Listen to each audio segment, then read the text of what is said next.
Okay, today we are going to test speedometer readings. This is an 85 euro where the speedometer is working correctly. So what we did is we put car neutral, we jacked it up so the wheel can be off the ground as we do the test.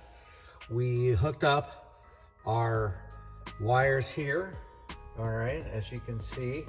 And we have here our multimeter, which we've set to the ohm setting for continuity, but for sound.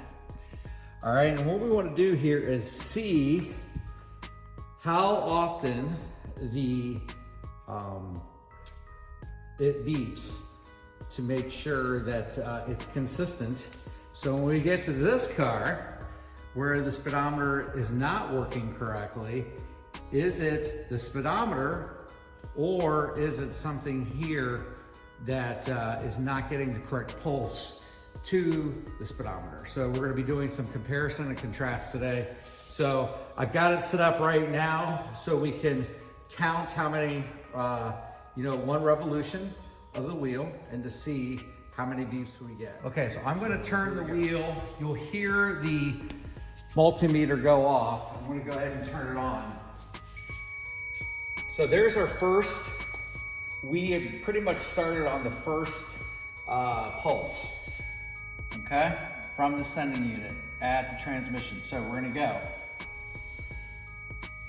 Okay, we're off. So there's 2, off. There's 3,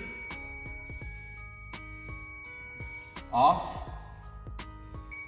There's 4, off, and we're back around starting from the very first one again. So that's 1.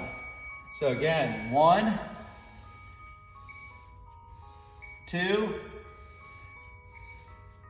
3, 4, and then back around.